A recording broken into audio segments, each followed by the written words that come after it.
Assalamualaikum warahmatullahi wabarakatuh. Di sini saya ingin menjelaskan mengenai materi implementasi database di MySQLite.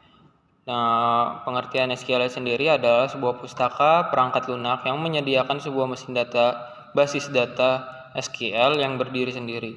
Ini tidak memerlukan server ataupun konfigurasi administratif apapun. Membuatnya sangat cocok untuk aplikasi yang membutuhkan penggunaan basis data yang ringan. Database SQLite disimpan dalam satu file yang berdiri sendiri. Berikut merupakan metode-metode pada objek kursor. Yang pertama ada metode execute. Metode ini digunakan untuk menjalankan perintah SQL. Yang kedua ada fetcon. Metode ini digunakan untuk mengambil satu baris hasil dari perintah select. Lalu ada perintah fetcall. Nah, perintah fetcall ini merupakan metode untuk mengambil semua baris hasil dari perintah select. Lalu ada fetch many. Nah, fetch many ini merupakan metode untuk mengambil sejumlah baris dari hasil perintah select sesuai dengan parameter yang diberikan. Lalu ada execute many. Execute many ini merupakan metode yang digunakan untuk menjalankan perintah SQL yang sama dengan beberapa perintah set parameter. Kemudian di sini terdapat fungsi create-table. Fungsi create-table sendiri adalah fungsi untuk membuat database SQLite dan tabel mahasiswa. Jika belum ada tabel mahasiswa memiliki 4 kolom: nomor, NPM, nama, dan prodi. Kolom nomor diatur sebagai kunci utama atau primary key. Ini adalah langkah pertama yang dilakukan saat program dijalankan agar database dan tabel yang diperlukan tersedia. Kemudian, kedua, kita memiliki fungsi insert data yang berupa NPM, nama, dan prodi. Fungsi ini digunakan untuk memasukkan data mahasiswa baru ke dalam tabel mahasiswa, menerima 3 argumen, yaitu NPM, nomor pokok mahasiswa, kemudian nama, dan juga program studi. Setelah mendapatkan koneksi ke database, fungsi ini menjalankan perintah SQL insert untuk menambahkan data baru ke dalam tabel. Kemudian terdapat fungsi display table. Fungsi ini menampilkan seluruh isi tabel mahasiswa, termasuk kolom nomor, NPM, nama, dan juga prodi. Setelah mendapatkan koneksi ke database, fungsi ini menjalankan perintah SQL select untuk mengambil semua data dari tabel, kemudian menampilkan data tersebut dalam format yang terstruktur. Selanjutnya, fungsi akan dijelaskan oleh Ahmad Harlan. Selanjutnya fungsi search by nama. Fungsi ini mencari data mahasiswa berdasarkan nama yang diberikan menerima satu argumen yaitu nama. Setelah mendapatkan koneksi ke database, fungsi ini menjalankan perintah SQL select dengan klausa where untuk mencari nama yang cocok kemudian menampilkan hasilnya. Selanjutnya fungsi search by prodi. Fungsi ini mencari data mahasiswa berdasarkan program studi yang diberikan menerima satu argumen yaitu prodi. Program studi. Setelah mendapatkan koneksi ke database, fungsi ini menjalankan perintah SQL select dengan klausa where untuk mencari program studi yang cocok, kemudian menampilkan hasilnya.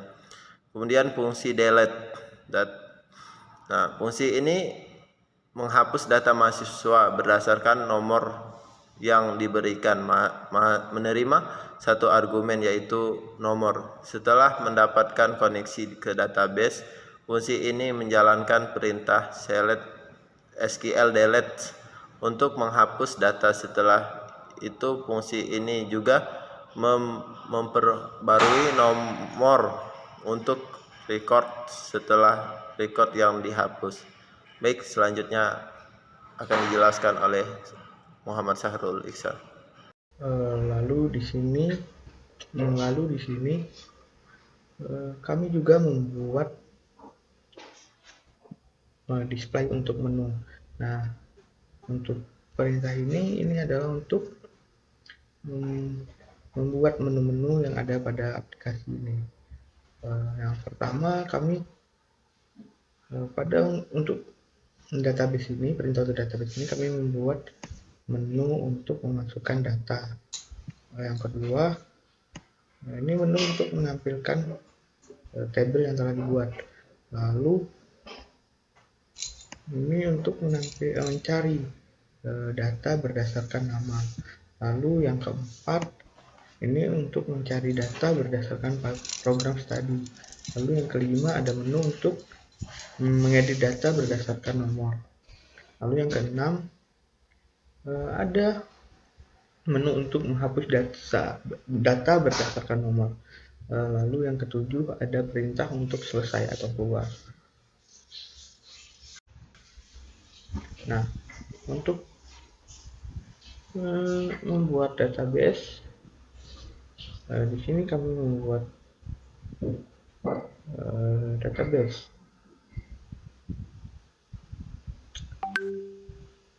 Nah, kami membuat sebuah tabel kosong yang dimana isi dari menu itu ketika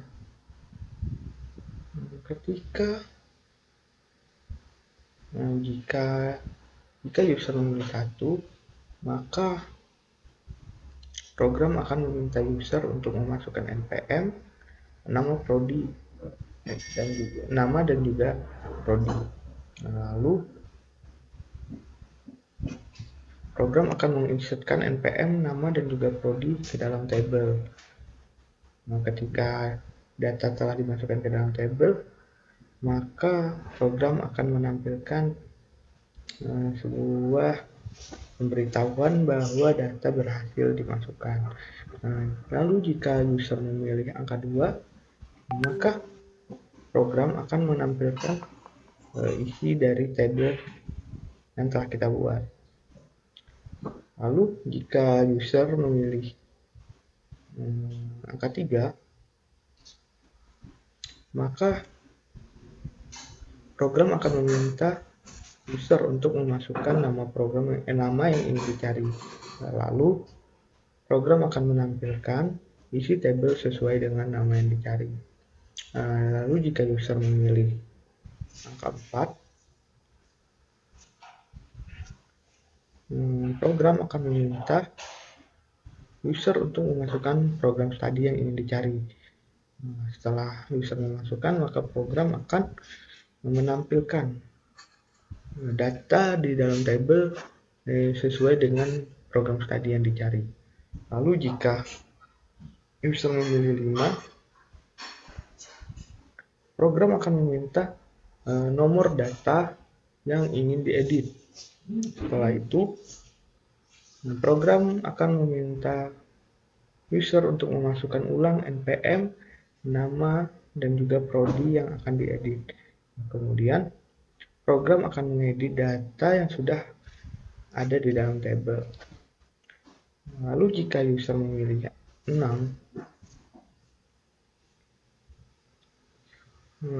program akan meminta user untuk memasukkan nomor data yang akan dihapus. Setelah user memasukkan nomor data yang akan dihapus, maka program akan secara otomatis menghapus data yang ada di dalam tabel itu. Jika user memilih 7, maka program akan secara otomatis dihentikan. Jika user memilih selain angka 1-7, maka program akan menampilkan sebuah pemberitahuan bahwa pilihan tidak valid dan silakan coba lagi.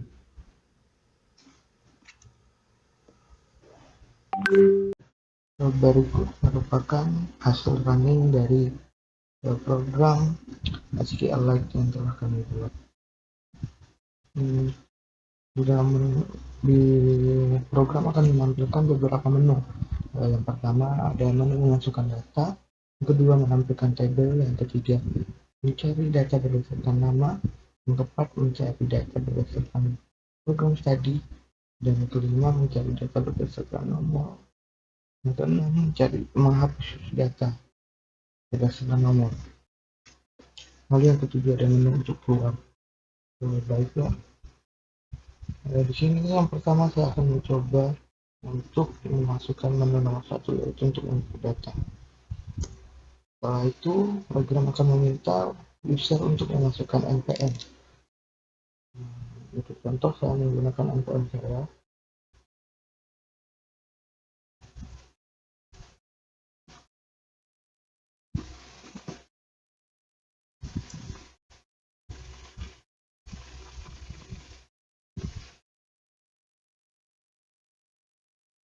Lalu yang kedua, saya akan memasukkan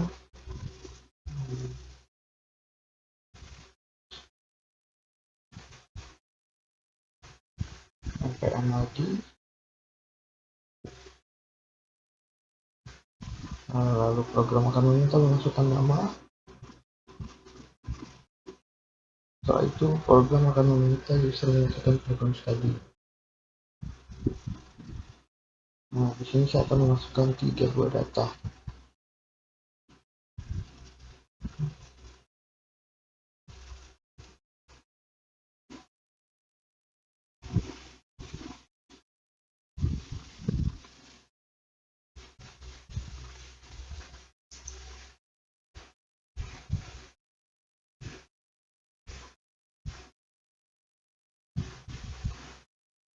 Nah, lalu yang kedua, saya akan menggunakan menu tampilkan tabel nomor 2. Maka tabel yang telah data yang kita masukkan ke dalam tabel tadi akan ditampilkan secara keseluruhan. Nah, lalu menu yang ketiga adalah mencari data berdasarkan nama. Nah, di sini saya akan mencari data dengan nama Alvin. Maka program akan menampilkan seluruh data dengan nama Alvin berupa nomor mahasiswa, NPM, nama, dan juga prodi. Lalu berikutnya saya akan mencoba menu untuk mencari data berdasarkan program studi. Nah, di sini saya mencari program studi PRI. Lalu program akan menampilkan seluruh data mahasiswa-mahasiswa yang ada di prodi PRI. Nah, kemudian saya ingin mengedit data berdasarkan nomor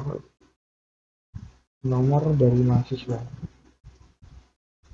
Dengan nomor 5, di sini saya akan mengedit untuk nomor 2.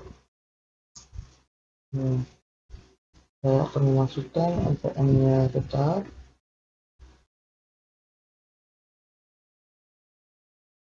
Nah, di sini saya akan mengganti nama Hafiz menjadi nama Rizfullah. Program studi tetap berada di PRI. Jika kita tampilkan, maka nama Hafiz akan berubah menjadi nama Rizfullah. Nah, berikutnya saya akan menghapus data. Nah, di sini saya akan menghapus data Alvin yang berasal dari prodi PPL. Jadi saya memilih nomor 3.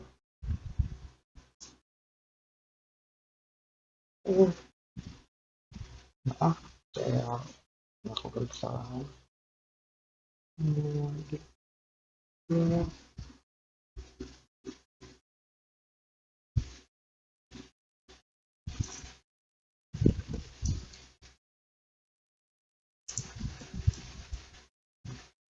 Baiklah, di sini saya akan menghapus data. Bisa memilih untuk menghapus data nomor 3.